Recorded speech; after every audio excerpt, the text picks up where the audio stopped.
All right, thank you guys so much for being here. For those of you that have students grades 5 through 12, they were able to hear these wonderful humans speak this afternoon. And so I'm just super grateful that we're able to have them stay to share anything that we can with the community. So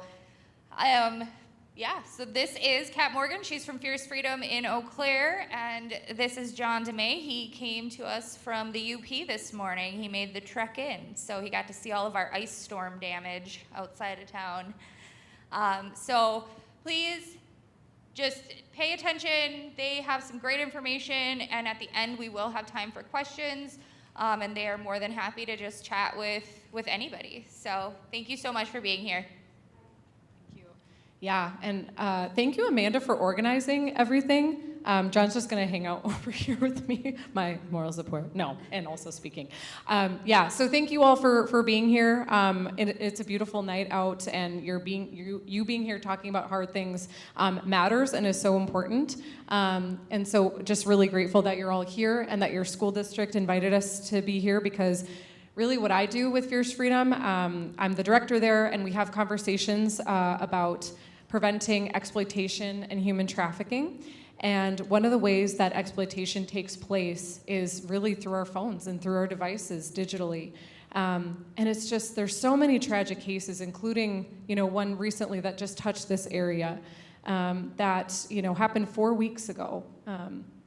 And so I'm sure many of you are feeling that, very personally. And it's so tragic, but it's avoidable. There are ways that we can address this and talk through it and safety plan, and that's kind of what we talk to the youth about today is let's talk about this before it happens to you. We don't want this to happen to anybody, but statistics show that kids are being affected, kids are being targeted. Young boys, which we'll talk about when John shares about his story, young boys are really being targeted for sextortion. Young women are also being targeted for sextortion. A lot of times that can be images that are being sent. So we'll kind of get into the nuts and bolts of how this can look so that you can have those informed conversations. And I did want to offer this as well. So we do have a text line if you would like to kind of get your phone out. Kids didn't have phones today or anything, so but we wanted to give you this opportunity to just text any questions, because we'll try to have some Q&A time at the end here, and of course we'll be available too, but Amanda's going to be kind of manning those questions for us, so feel free to put that in your phone there quick.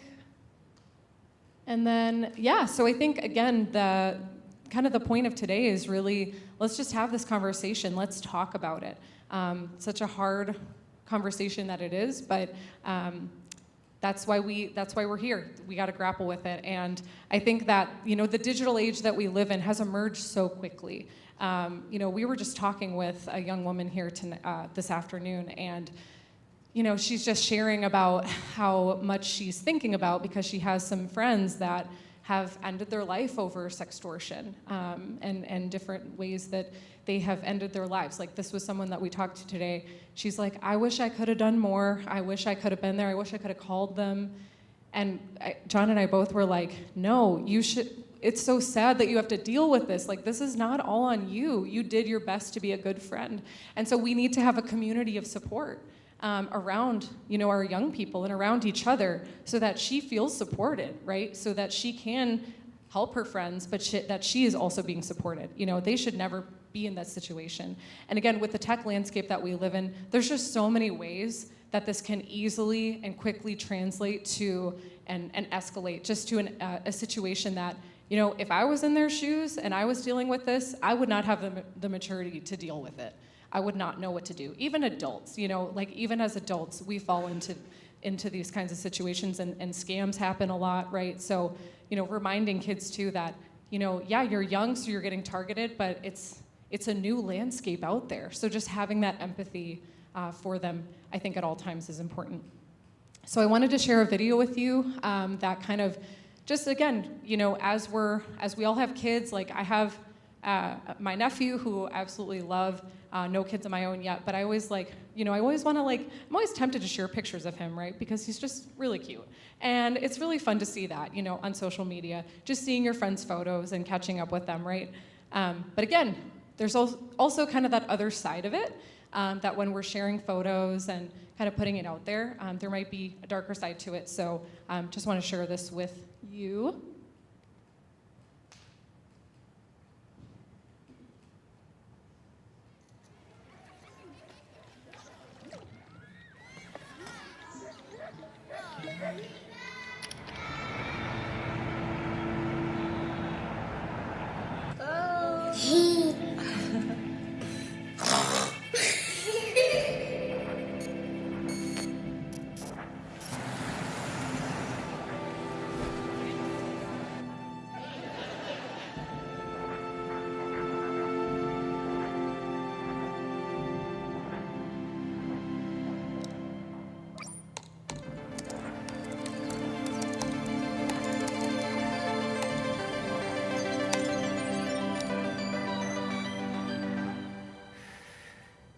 Hey, Mom. Hey, Dad.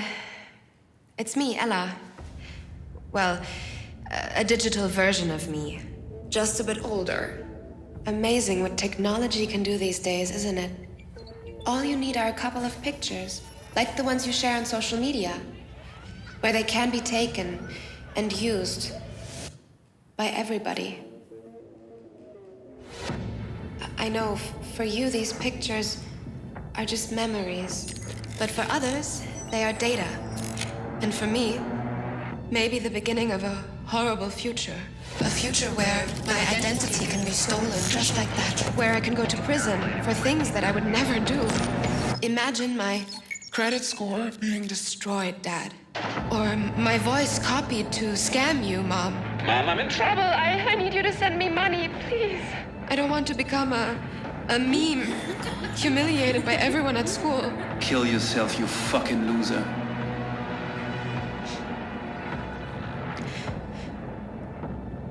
And I certainly don't want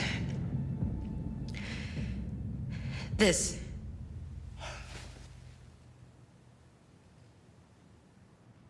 What you share online is like a digital footprint that will follow me around for the rest of my life. I'm telling you this because I know you love me and would never do anything to harm me.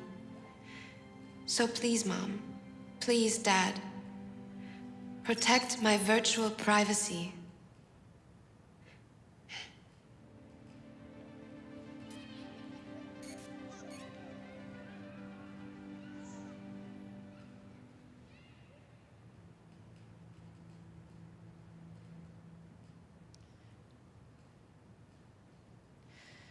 So kind of a sobering thought that just every image that we share, of young people, of each other can be utilized. And with the emergence of AI, it's kind of limitless, like what can be done. And I think that really kind of paints a picture of how, our identities can be sort of taken by somebody and they can be utilized. And it's just so easy to pretend that you're somebody that you're not on AI.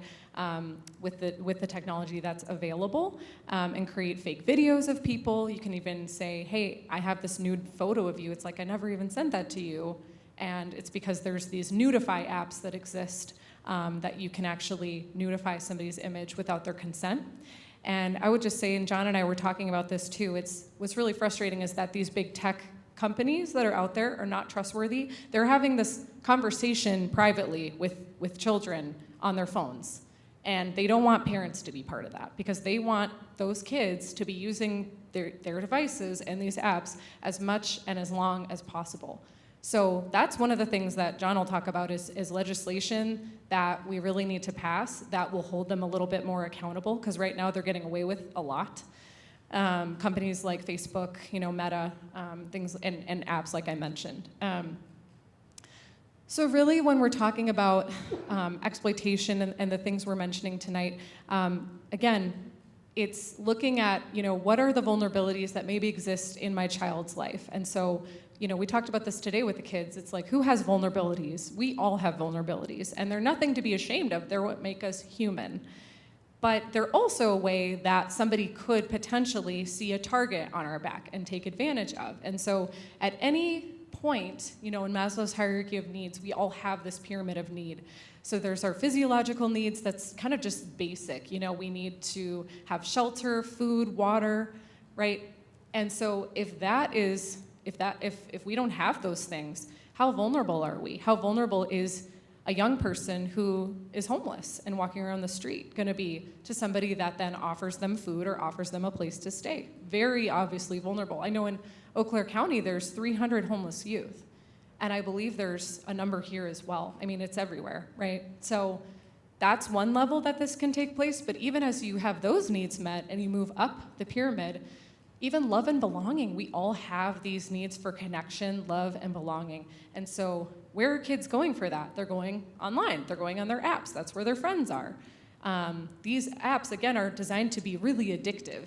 And so when we just kind of hand that to a child, you know, you'd never hand a child like car keys and be like, okay, here you go. But it's almost like it's been such a normal mentality to just give them a screen. And again, like my baby nephew, he loves screens because they're designed to be addictive, right? And so he's already getting really used to and accustomed to going to that for distraction, you know, and connecting with a screen rather than another human being. So again, on any level of the hierarchy of need, these things could be taken advantage of, and that again is what a abuser is going to look for. So for instance, if you're online and you're sharing like, oh, you know, my parents are the worst, da-da-da-da-da-da.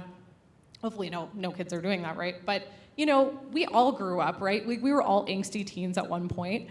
And if you're choosing to share that online, you know, thinking nothing's gonna come of it, that's when somebody can make contact like, oh, you know, I'm so sorry your parents are being that way. I would never do that to you. Here's $20, like go get yourself something nice, right? Like I'll Cash App you, I'll Venmo you that. And even with Snapchat, that's another really commonly used app. You automatically, here's where, again, we don't trust tech companies, because you automatically have no safety rails, and your Snap location is on, which means that anybody who has you on Snapchat, who adds you, can see where you're located. And so people can kind of put these things together. It's like, oh, I'm gonna add this person because I have a bunch of mutual friends with them, is sometimes what kids think. And so then that person now, again, has that access to them.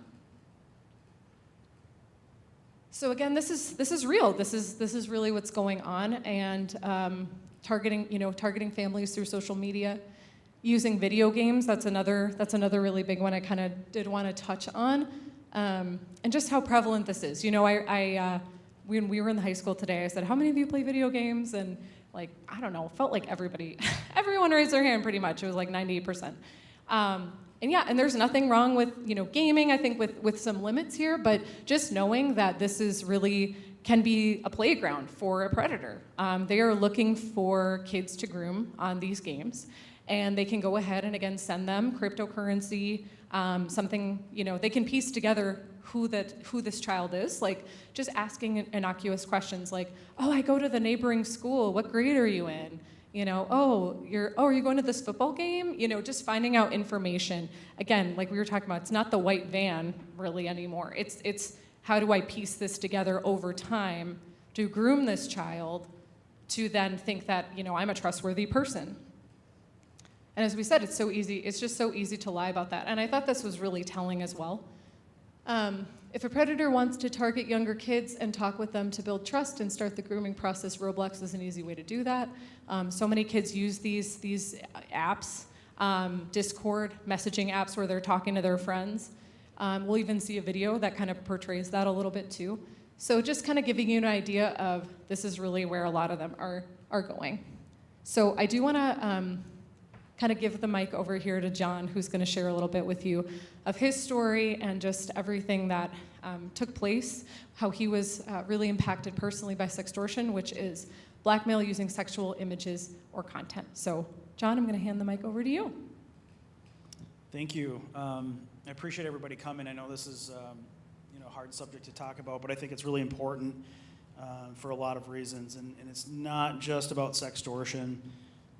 In my story it is, but being in this arena now and speaking all over the country and parts of the world, I'm finding out that social media is kind of the least common denominator, but it's fentanyl deaths, it's coerced suicides, it's sextortion, it's fentanyl and drug sales. I mean, it's child trafficking. It's just all these sorts of things. So, but unfortunately for me, I'm kind of the chosen one, I guess. That's what I say to people. I'm not a public speaker. I'm just a dad. Like, I live in northern Michigan. I hunt and fish and chase animals around and hang out with my kids and work. I'm in the real estate business. But after what happened to our family, I just kind of feel compelled, and I've always kind of been in the arena of social media is probably not great for everybody. I'm a Gen Xer. Like, I could get rid of it today and be fine. I do use it, and I enjoy using it, but there's a lot of deficiencies, and they're certainly not there to help us. And as parents, it's very frustrating and hard to deal with it as parents too, so there's a lot of learning in here. But as you can see, I've traveled all over the place. I've met a lot of wonderful people, senators, and Elizabeth Smart was sex trafficked. You remember her. Frances Haugen from Facebook whistleblower, met her in D.C. Jason Chaffetz, just all kinds of people that I've been able to meet and talk with and learn from about all this stuff. And I'm here basically because of sextortion. My son was extorted, and I'll get into that in a minute, but I wanted to just show this quick little video to kind of help you understand what it is and kind of put you in the driver's seat when it's happening to you.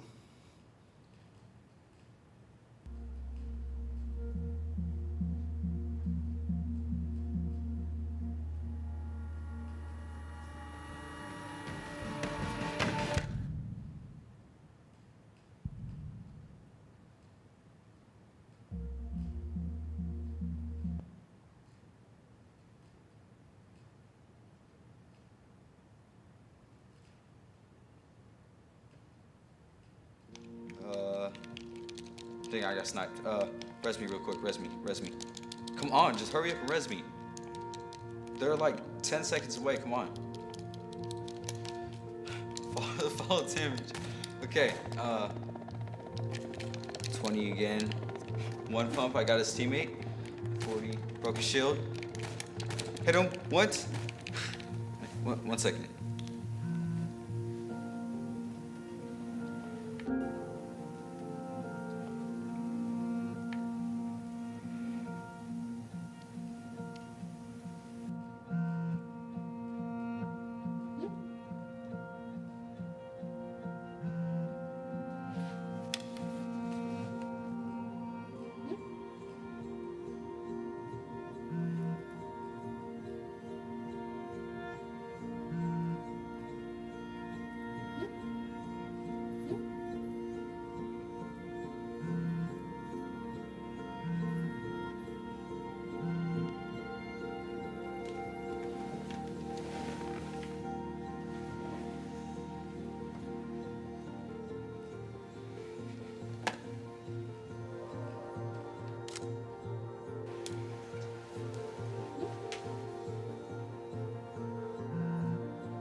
Hey, Mark, we're waiting.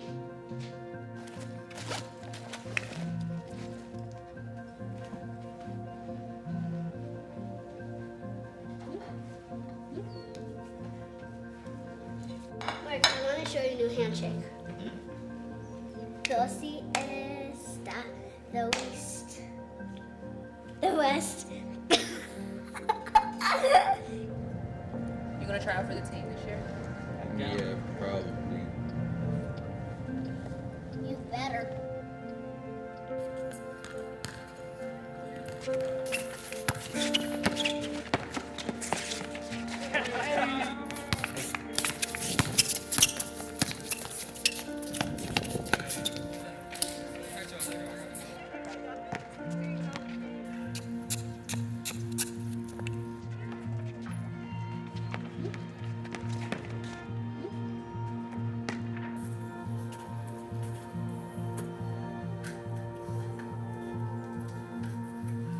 You're back early. Yeah, I got kind of tired.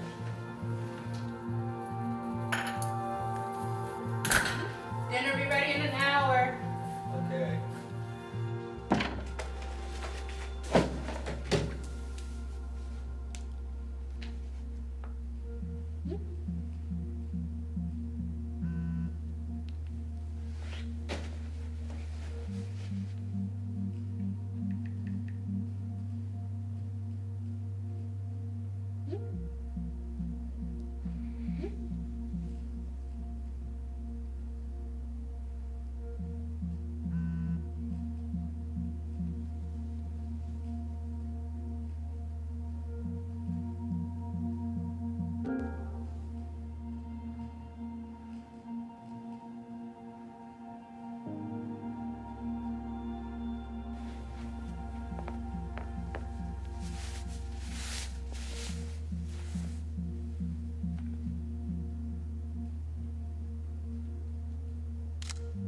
first and then start pushing.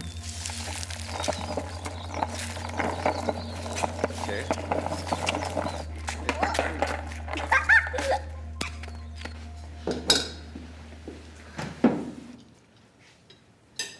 How'd she do today? She did good. Yeah. Proud of you.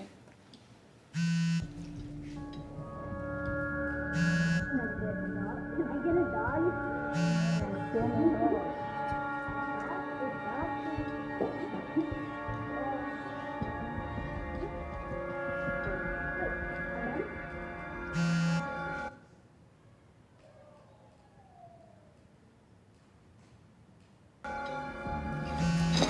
Just gonna go. Mark, you barely touched your food.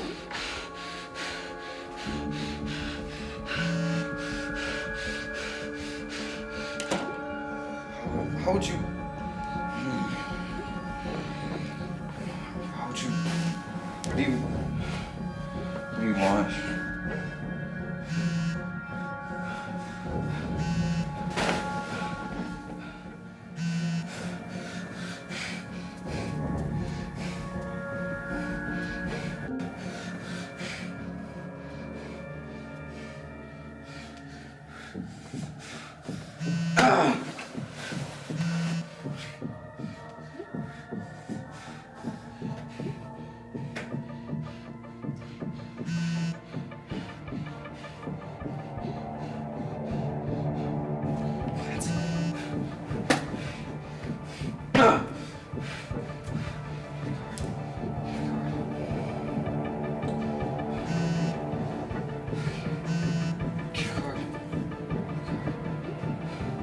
Hurry.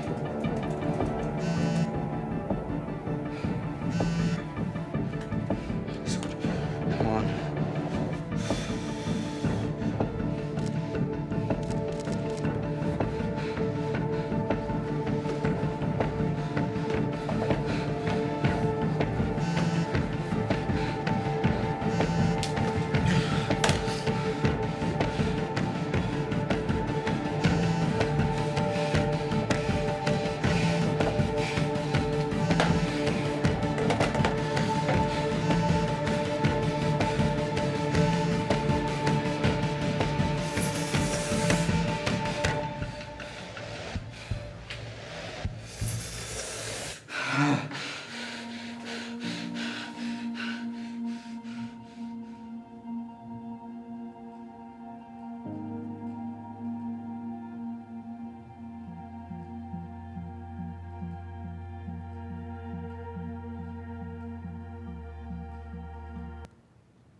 This is actually an interactive video through the National Center for Missing and Exploited Children. They put this together. What you saw there was kind of a conglomerate, but it's almost word for word what happened to my son in the meat and potatoes of it, and what happened to most of the other young men and girls that got sextorted for different reasons. So, but they're a great resource.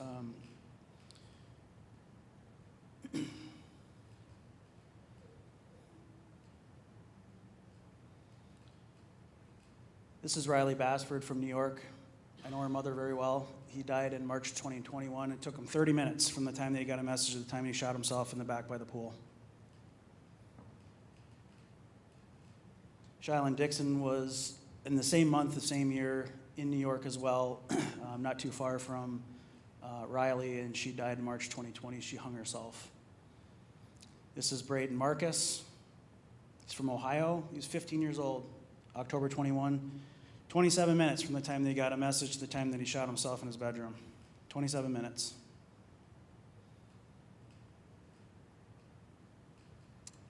Ed McDaniels, 14-year-old, Texas, died in January 22, 30 minutes. This is Deani Torres. He's out of Grand Rapids. His mother and I are actually really good friends, 14 years old, and died last year. He just had it, or 2 years ago, April. His was about 6 weeks. He got sextorted for 6 weeks before he ended up shooting himself at his dad's house. And some of you probably know Braden from Wausau, 15 years old, last month, and he was about 4 hours. Jordan, from start to finish, was just under 6 hours. So we're talking about sextortion. I think it's important to note that there's kind of two kinds of sextortion. It doesn't really matter. I think it matters most because traditional sextortion is typically geared towards receiving images. The sextortionists, the criminals, are out there to gain images and not money. Financial sextortion is what Jordan went through and what most of these other boys went through, and the purpose of that is not to get pictures, it's to get money. So these are criminal elements that work on this stuff to either get pictures and or money. And the scam kind of happens like this. It's texting through Instagram, Snapchat, other platforms. And what they do is they go out and find people that are interested in certain things. So they'll find people on Instagram that might like Tinder or like Bumble or Hinge or other dating apps because they think that they're going to be targets. So they actually look at what you're interested in to find a target market. And they harvest your followers and information from Instagram. They do photo exchange on mostly Snapchat and Instagram. Those are the two platforms that it's happening on. And then the email blackmail threats usually come through iMessage, Instagram, Snapchat, WhatsApp. Oftentimes they'll start on those and push them to another platform. And then of course they're paying through cash apps and gift cards mostly because a lot of this stuff is overseas. They can't just send money. You can't just send American dollars over to Nigeria. They're typically sending money, and especially in our case, and I'll talk to you about that in a little bit, they were sending it to a money mule in the United States as currency through a cash app. So Jordan sent the money. The money went to a money mule in the United States. That money mule converts it to cryptocurrency, sends it overseas to Nigeria, and then a person in Nigeria converts it back to Nigerian money and sends the money back to the extortionist. So there's multiple layers of these crimes.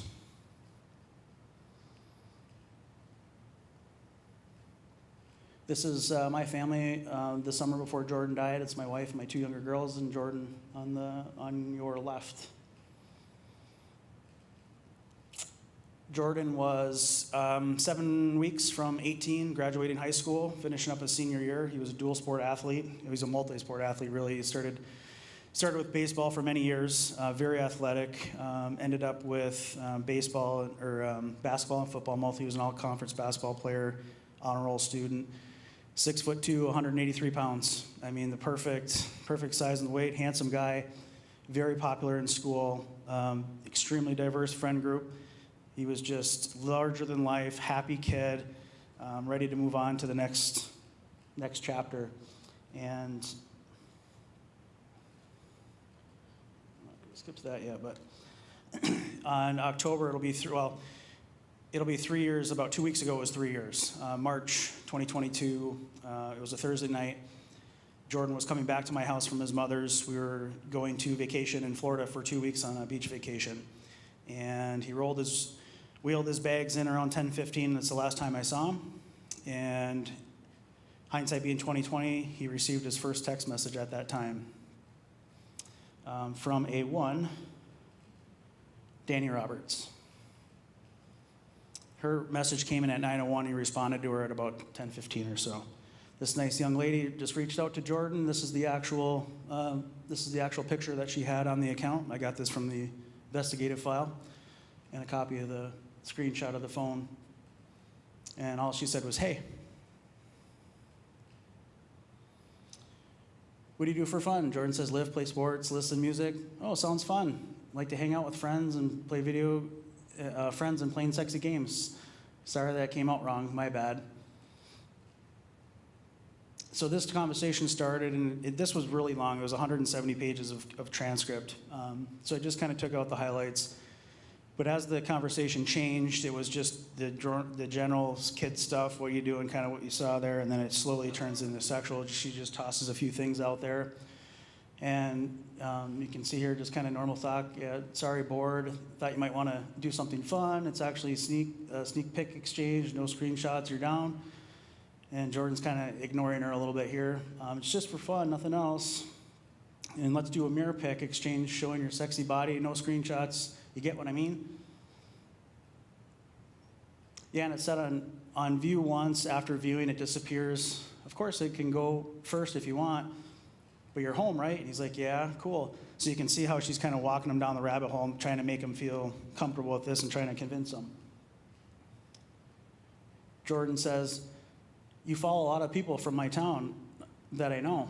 And she's like, what do you mean? I think someone followed me. And he's trying to figure this out in his mind. He says, but no, you follow him back. So now he's like, is this person real? Like, you're following people from my city? So what they did is they went around and they friend requested and got to be mutual friends with other people in a circle. So when they go and target you, you feel comfortable because, hey, they already know people I know. Well, I get it if you want to play. And then so now she starts giving the guilt trip. Looks, it's cool. Just thought you're cool and might want to be down for something fun. And he's like, wow, you know. I mean, I got a girlfriend and I feel kind of sketched about that. I don't think I'd send though. So in his own mind, he already knows it's wrong, right? He's got a girlfriend. This girl is wanting to do this. So he's trying to walk through this in his mind. And she said, basically, I'm not gonna come to your hometown and date you, right? So she's trying to make this not a big deal. And he's like, I know he wouldn't come down, but even in his own mind, he says, what is this, some kind of prank? So he's already starting to figure out this, his senses are kicking in here. But you can tell as you read the transcript that she just keeps on, and continues to make him feel comfortable. At 12:49 a.m., she finally sends the first nude picture of himself. So what they did is basically, she got him to send a picture of himself, just a basic selfie, this is who I am, oh, you're cute kind of thing. So she got him comfortable sending pictures, and then she sends the first nude pic. And then, of course, Jordan thinks, well, I guess this is what we're doing. So then he goes in the bathroom in the mirror and takes a nude pic of himself, sends it back. She sends another pic, 1:15 in the morning, then tells Jordan to wait a few minutes, I'm making a video. Jordan sends another pic, we don't know what it is. At 1:23 is when it all starts. I have all your screenshots and followers and tags, can send this nudes to everyone and also send your nudes to your family and friends until it goes viral. All you have to do is cooperate with me and I won't expose you. And here it starts. Pay me right now. How much? $1,000. Deal or no deal. Starts at 1,000. He doesn't have $1,000. 17. Daniel Roberts says 13 or $300. Jordan says fine. This is a screenshot of Jordan's phone at 2:02 a.m. Sends $300 via Apple Pay. 2:09, suspect says, I'm deleting it. He's probably thinking, great, over with this. 2:10, comes back and says, unknown pictures or screenshots of your pictures, they're being uploaded with a status of 55% on Google. I want $800 more. So it just keeps coming back for more. Now she wants 800. 15 seconds. Figure you're out. I literally don't have 500. Your choice. Starts a countdown. 10, 9, 8. This was pretty prevalent. We saw this a couple times within the transcript. It was maximum pressure at the right time, or the right place, saying what needs to be said to give him the most pressure. Jordan sends the remainder of his $55. So what happened is he had $355 or $360 in his account. They sent $300. Jordan was sending screenshots of his bank account trying to prove that he didn't have any more money. They said, oh, there's $50 in there, I want it. So Jordan sent the other $55. 2:27 in the morning, and this is the best thing that ever happened in this case, is because why we're here today, is the extortionist, and it doesn't usually happen this way, sent Jordan's picture to his girlfriend at 2:30 in the morning. She did not receive it until the next day. Jordan had already passed, and it was probably around 1 or 2 o'clock when she received this picture, and it's why we found out what happened. At 3:28 in the morning, okay then, I'll watch you die a miserable death. And Jordan's pleading, dude. And then Daniel Roberts makes 6 calls, audio calls to Jordan. I don't have those transcripts, I don't know what was said. There were 6 different calls.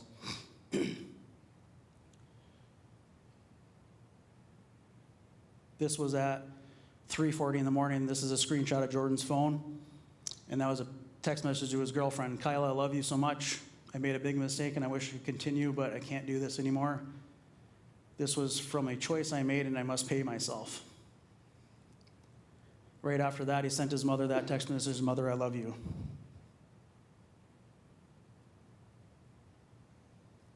$3:43, Jordan says, it's over, bro, you win. Okay, goodbye. I'm killing myself right now because of you. And the extortionist said, good, do that fast or I'll make you do it, or I swear to God. At 3:44, 1 minute later, Jordan shot himself in his bedroom.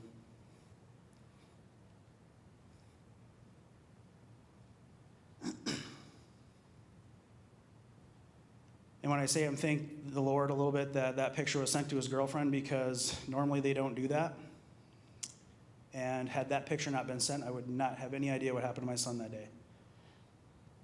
I got a text message from his mother at 7:30 in the morning on Friday. I was just getting up. My two daughters were getting up for school. My wife had just gotten up. And my ex-wife, Jordan's mother, had said, hey, is Jordan at school today? I was like, yeah, should be.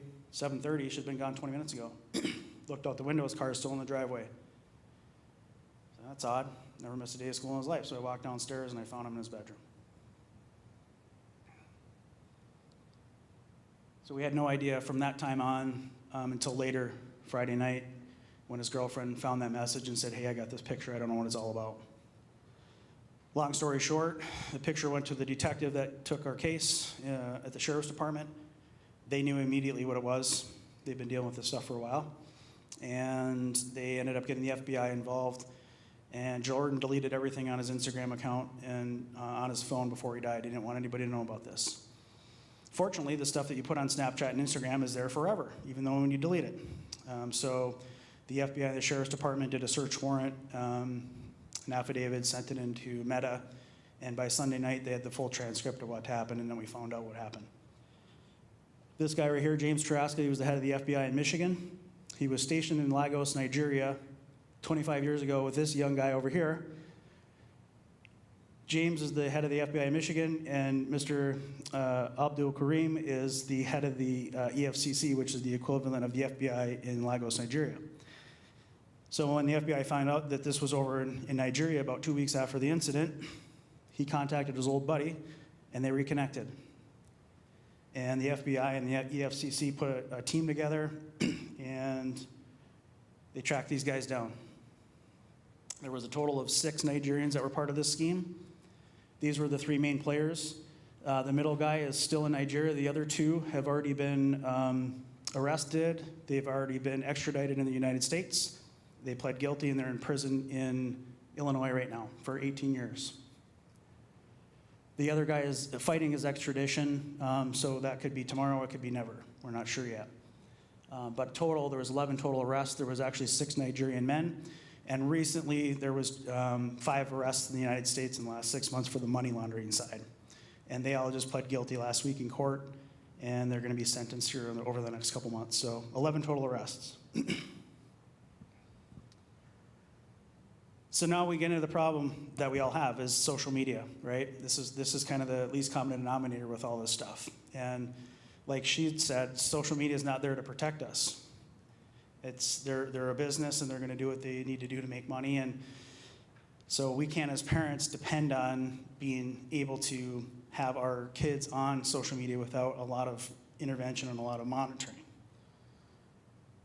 There's over 800 reports of enticement every single week to the FBI and to NCMEC. And that was in 2023. So it's probably safe to say there's probably close to 1,000 a week. Bloomberg did an article, and it kind of went slightly viral because what had happened is once Bloomberg did this article about sextortion, they uncovered a criminal enterprise that was linked directly to Jordan's case, and it's called the Yahoo Boys. And these clowns were on social media for years, Facebook, or not Facebook, but YouTube. They had a full-on business of how-to videos on how to sextort victims. So our sextortionists in Nigeria were trained by this group of individuals on YouTube. These videos were on YouTube for the world to see for years, up and for everyone to look at. And there was a process. These are actual pictures from TikTok and other platforms where they're showing their great progress and work.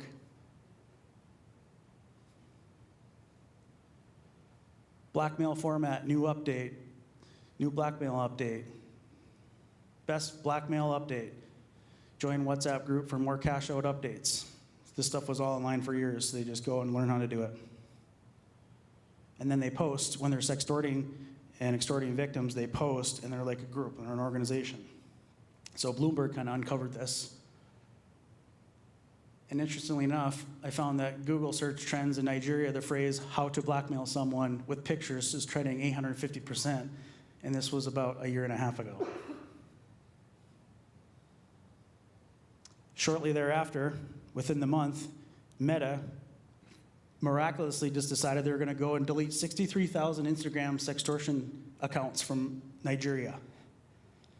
So after all this came out, they just said, oh shit, we probably should get rid of these 63,000 sextortion accounts that we know about. And then Mark Zuckerberg gets up and tells all you folks and us as citizens that we're doing everything we can do to make our platform safe. They had 63,000 accounts that they knew about that they didn't do anything about.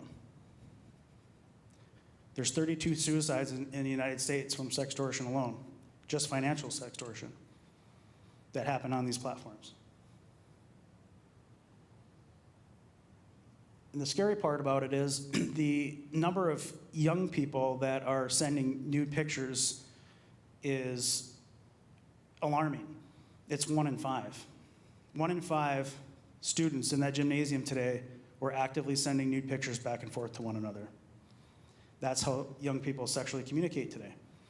And it's important for parents to understand that. You can't be naive to that because that's just the way it is. It's 1 in 5. So if you have 5 kids, one of them's doing it. And this is where we get into the nitty-gritty about what I spend a lot of my time doing, not just talking to schools and people and communities and hearing everybody's stories. Is I spend time in Washington, D.C. fighting this monster right here because I was in that room. If anybody had seen this on TV in the last couple of years, that was January last year. There was Mark Zuckerberg and the CEO of Snapchat. 8 CEOs sat in that room in a Senate Judiciary hearing. 25 of us parents, you can see us standing up there with our pictures of dead children from their platforms. Choking challenges, sextortion, fentanyl deaths, 4 suicides, all in that room with their pictures, and Mark Zuckerberg standing there trying to apologize to them. It's quite interesting. And as you start learning about this, and I get engaged with people that have been in this is David Erb. I met him in Washington, D.C. He is a former Facebook executive. And he used to work for, I got to go back. He used to work for YouTube. He had a team of about 100 people, and he went in the back end of YouTube and was searching all this stuff to see what was going on, and he said, holy cow, all this really crazy child porn is in the back end of this thing, and we got to do something about it. So he went to the CEO and said, we got to do something about this. Lots of porn video stuff, we got to get rid of it. He said, great, let's figure it out. David and his team develop a program that goes into the back end of YouTube, searches for this, grabs it, pulls it down so they can get rid of it. CEO says, great, this is awesome. They implement it, worked awesome. After the fact, they went to all the other tech companies and said, hey, we got this really cool program that we built. You might want to use it because we found a bunch of crap in our thing and it works and all this thing. Offered it for free to everybody, Facebook, Snapchat, Instagram. Not a single one of them took them up on it. They said, no thanks. A couple weeks later, he gets a call from Facebook and offered a job in London. So he says, maybe I'll take a job. Maybe I can figure this out in the back end. So David leaves YouTube. Sorry, thank you. Leaves YouTube, goes to Facebook, goes to London, and in his mind he's going to do the same thing. So he goes in the back end of Meta's platform and digs into it for a while. Goes back to Meta executives and said, we got some issues. And they said, yeah, we know there's thousands of fraudulent accounts and probably 10,000 issues that we have. And he said, no, you have hundreds of thousands of fraudulent accounts and serious problems here, and we needed to take care of this. And they pretty much said no. And at that point, he knew that something wasn't going right with this platform. And then at that time, this is 3 or 4, 5, 6 years ago, they were just talking about encrypting accounts, which means when you're messaging back and forth, that it's encrypted and they can't access it. So Meta's response to all the crap that was going back and forth, all these things, was that, sorry, we can't see it anymore, so it doesn't exist on our platforms. And at that point, he decided to leave Facebook, and that's what he did. and now he speaks publicly about it. There is one cool thing that Nick Mick has developed actually with Meta. They collaborated with this, and it's a program called Take It Down. So if you do send photos, if you get in early enough, you can put your photo into this. You go to this website and you enter the photo address into it, and we'll actually take it down from Meta and other participating platforms. So it's been working a little bit. I've been hearing good things about it, but I've also heard things where it's not worked either, and I think that's because they've waited too long to do it. Couple takeaways. For teenagers, I just want to tell everybody, and we told them today in the schools, it's not your fault that this is a crime. Sending pictures is wrong. Being a parent and dealing with this, we have to understand that it is absolutely wrong, and we're not condoning that, but it is a crime. When someone takes your photo and tries to extort you, it's a crime. It's a very serious crime. So if this happens, don't delete anything. Try to record the username and find out who this is and just write it down. Report the user on the platform. So there's a report button, so you can report it, block the user, notify law enforcement, and then any other trusted adult. So, I mean, that's kind of the process, and it helps in the long run if they have the data, they know who the accounts are, it'll help the process. And if you didn't delete the photo, then you can go back to take it down and use that too. Parents, same thing. This is a crime. We have to step back instead of putting our foot in their tail of our kids, right? We have to understand this is serious, and they're probably in a really bad place, and it's still a crime. So you have to give them some reassurance and contact local law enforcement and spread the word. You know, it's a very private thing, and it's hard to talk about sometimes for people, but the more people that know and know that it's happening to you, it's a good chance it might be happening to your neighbor or your friends too, because that's how the social media network works. And then some defensive parenting stuff. You know, this is the hard part, because parents say, what do we do? It's a great question. Don't let your kids on social media. I mean, start there. But is that reality? I don't know. What's the right age? You know, I think 16 is kind of what I've been hearing for social media. But most importantly, what I tell people I didn't learn about and think about really until later on was exclusiveness. So it's all these cases, it boils down to having young people in their bedrooms at night alone with their devices. And that is the worst combination you can do. Young kids do not need to be anywhere exclusive with their phones. They have access to the entire planet with this thing. The entire planet has access to them with this. And you're going to let them in their bedroom at 10, 11 o'clock at night at 14 years old with that? Is that what we're doing as parents? That's what I did. I buried my son on his 18th birthday.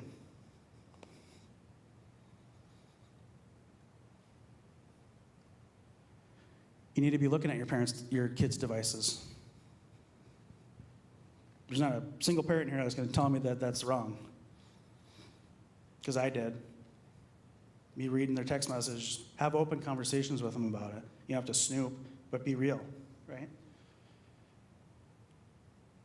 No phone as long as possible. Every kid in that junior high raised their hand today. 5th, 6th, and 7th grade. Who's got a phone? Everybody. We got to think about that. Quiet time after 8, you know, it's something we did in our house for a long time too when Jordan was younger. I had a separate router in my house. I made Jordan sign a contract when he had his phone. He wasn't allowed to talk and communicate with anybody that wasn't his contacts list. I had to approve those contacts. We had a router on a timer, the Wi-Fi was on a timer, so he had his own Wi-Fi on a timer, would shut down. Then he wasn't allowed with the phone and all those things. But as a parent, Jordan was almost 18 years old, so I really didn't give a shit what he was doing on his phone at that point. You know, unfortunately, and I'm here today, right? So I don't think we should be letting our 14-year-olds do it. And then at the end of the day, just having a conversation, you know, and talking with kids. And I think you had a really cool term and just about community. And if you want to share that, that would be great. Yeah. Absolutely. Yeah. John, thank you.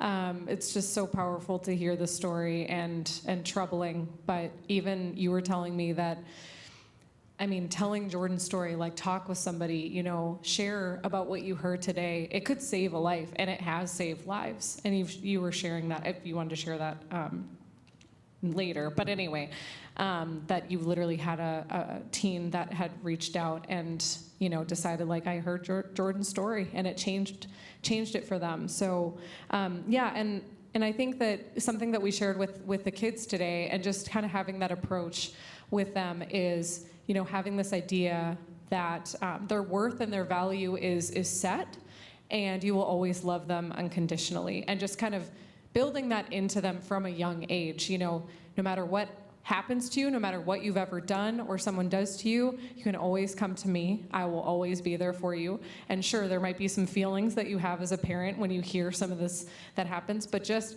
be there for them. You know, if you're a grandparent, if you're a parent, if you're mentoring kids, being that safe, consistent presence, I think, for them, it just goes such a long way for them to feel safe to confide in you, and just say, yeah, I screwed up. And it's like, if they are met with love and acceptance from you, you know, that's their safeguard. And so they're not going to feel alone and isolated. And I think that's where shame and guilt, and that's where predators and abusers, that's a tool that they were using on Jordan. That is what they're using, as shame, which isolates us. And so if we can bring that into the light, it dies. You know, shame cannot live in the light.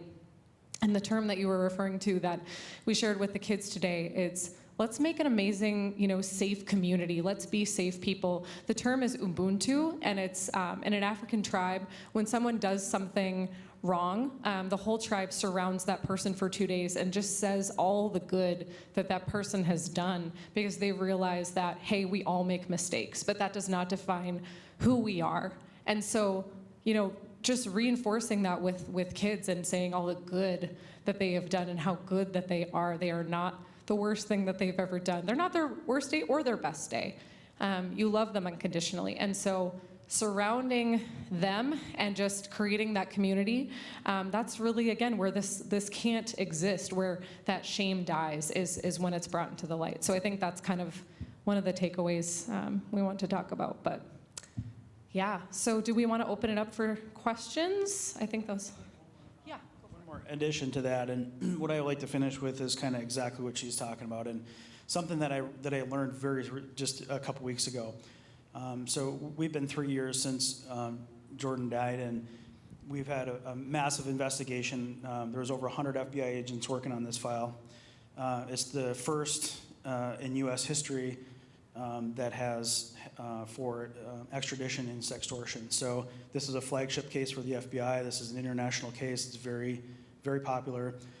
The FBI has actually changed how they investigate these crimes because of how they investigated Jordan's crime right out of Marquette. And so with that, I didn't get a lot of information. I was only told things when things were probably 10 steps ago, which was fine. You know, I'm former law enforcement. I appreciated the system. I appreciated the work and the effort, and they did an amazing job.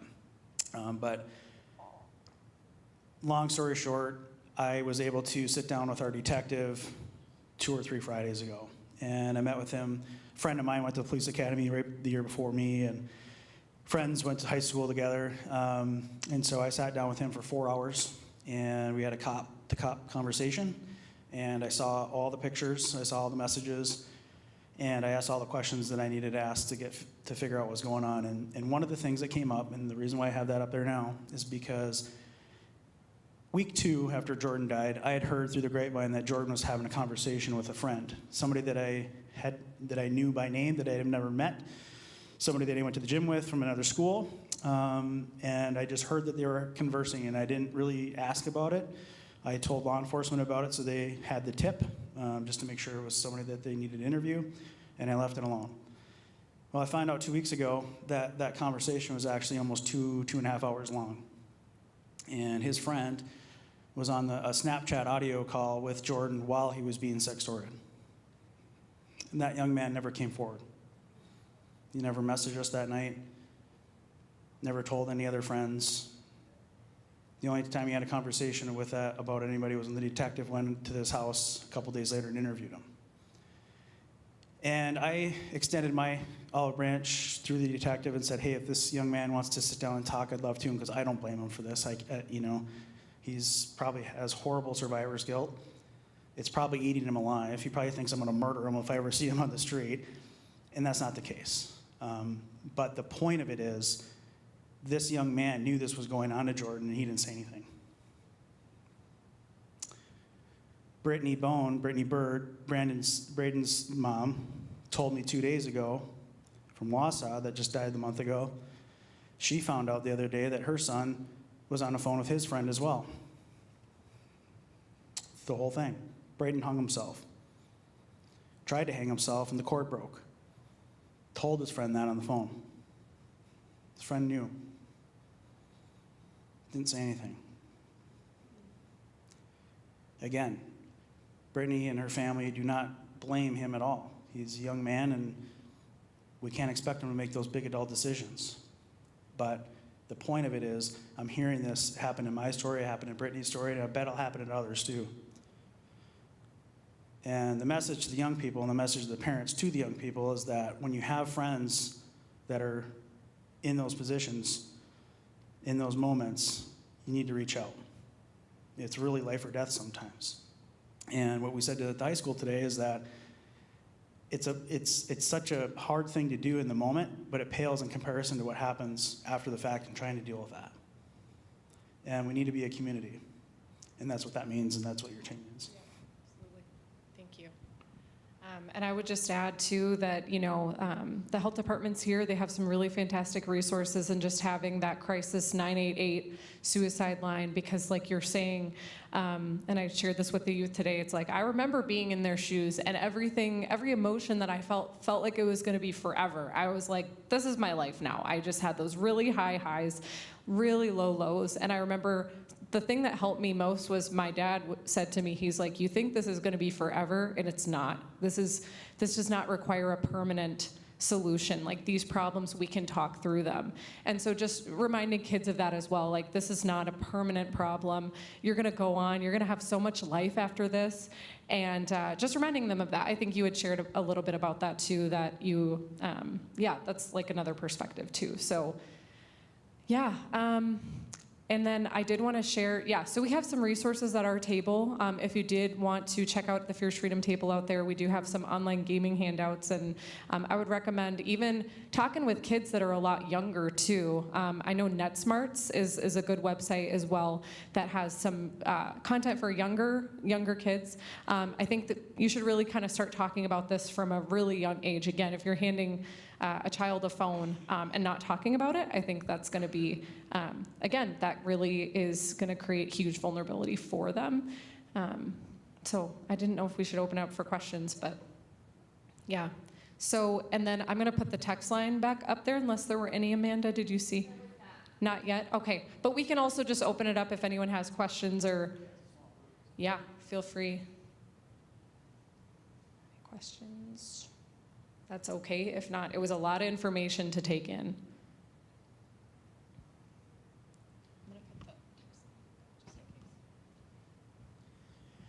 And that's one thing I wish I could have told my son is, and then what I told the young man sitting in that chair earlier today, before you folks got here, what your life is today in that moment in high school, it does not define who you are. And as much fun as I had in high school, I'm 45 next week, and I have very vague memories of high school. And maybe my memory's not great, but I went on to do other things. I was in law enforcement, I was in the fire service, I started a business, I had kids and got married and all these things, and built houses and bought rental properties and all this fun stuff. And what you think your life is right now in this moment in high school, you think this is the worst thing that could ever happen. It might be that day, it might be for a week, but it won't be forever. And you just have to chug through, because there's times you just want to bang your head against the wall all the time. We all have them. Sometimes it's for a week, right? You got to get through it and wake up and have another day. This guy back here had a question. First of all, thank you for sharing your story, for coming here. I can't even imagine, but did some of these cases, did they start with like online gaming at all, like meeting any of these people through, that type of communication? Not mine specifically, but others, yes. Yeah, the gaming systems. And I'll tell you a quick story. This was just a week ago. My youngest is 9, going to be 9, and my middle daughter is 11. My youngest daughter was in our living room. We don't let kids in bedrooms with devices, but we let them in the living room as we're cooking dinner and doing things. We have an open concept house, thankfully. And my daughter's on Roblox, which I don't like, but she's on Roblox. And you can communicate with other people from all over the world on Roblox. She's 9. Her other little 9-year-old girlfriend was over as well. So they're each on their own tablet, playing with each other on separate tablets, the same game. So they're playing and talking to each other in the living room together. Well, there's other people from around the world in the same game. And my daughter makes a comment about, oh, so-and-so is doing something. And I said, so-and-so who? Oh, don't worry, Dad, it's a bot. And I said, what are you talking about? And so I started questioning it, but I heard it because I was in the living room. I could hear what was going on. And she was right. It was some sort of, it was the gaming system had a, it was the game user that was in there doing this. So she wasn't actually communicating with somebody, but the point was that I could hear it and interject there. And so I'm setting the tone with them that I want to pay attention to this. But yes, it is happening on games. It's happening more and more on games, actually, at this point, at a younger age.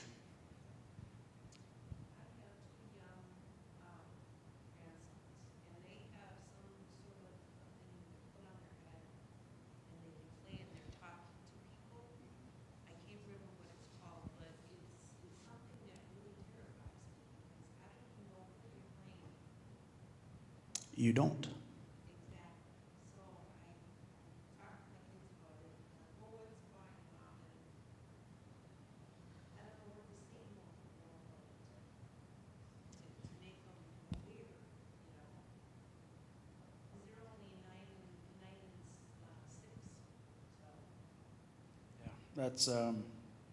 That's the conundrum we're in, right? And do you say no? Just no, you can't do that? Or do we find a way to deal with it? And that's the hard part about the technology and being a parent, because when I was a kid, like she said, my parents, I lived in Marquette, like small town, if anyone's been there. I left the house in the morning in the summer. I did not come back until 5:30, and I better had my butt home at 5:30 and all those things, right? But the only thing my parents said, don't take candy from a stranger. The white van with no window, got it, no problem. Off we went all day, every day. That is not that way anymore. I mean, you all seen the videos of people snatching kids up right in the bus stops and everywhere else. And I couldn't tell you how many parents I met that have dead kids in fentanyl sales on Snapchat. And 9-year-olds on Roblox with the video game headsets. I mean, I guess all we can do is make sure we have an open conversation with our kids and say, hey, if you see something online that's not right, let me know. I'm just curious. If you see something weird online, just let me know. So as we train them over the years, hopefully they'll start having conversations like, hey, Dad, I saw somebody made some weird comment and show it to me. What's that about? Yeah, who knows, and try to blow it off or explain it or whatever. But if you can get them to have that conversation and start recognizing things that aren't right, that's the best defense that we have. But importantly, too, I think being in the open about it, too, is even in that video, that kid was being sextorted just like all these other kids. But it's going to be a lot harder to do when they're sitting in your living room in front of the family being sextorted, right? You can see it. I was sleeping. I never got a chance to intervene. But I guarantee you, if he would have made it a couple more hours and we were in an 18-and-a-half-hour car ride to Florida, I'd have had it figured out by that time I hit Green Bay. I didn't have that opportunity, unfortunately.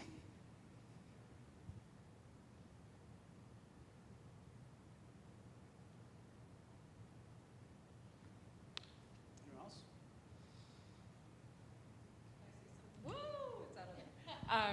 So one thing I did want to share, okay, and here's some reminders, and you really hit on these, John, like really well, but again, setting those limits and communicating why, not just I'm taking this from you, but just having the conversation.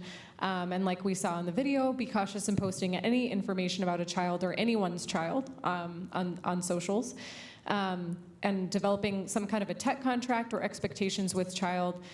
We have some examples at our table if you would like to take some of those with you. They're also on our website if you'd like to use that for your family. Finding support and find your own support. When you hear something that's really hard to hear, make sure that you have support as well.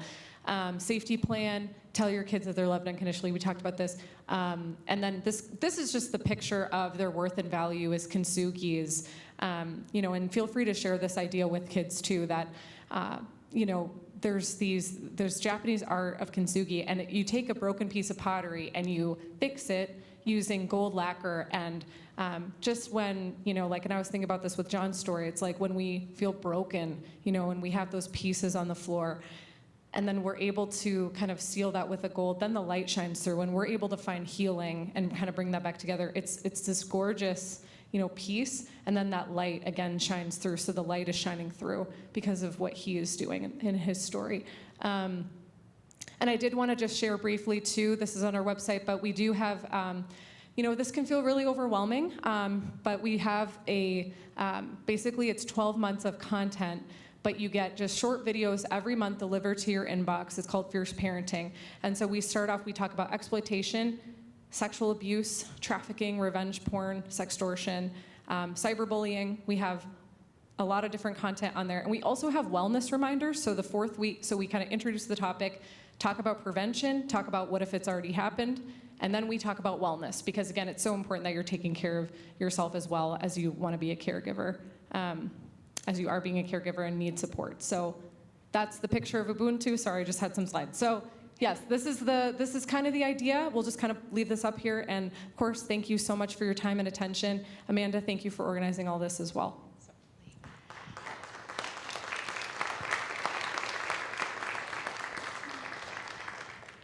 If you grabbed a program when you came in, you will see 2 QR codes on there. One of the QR codes is for the Fierce Freedom resource page.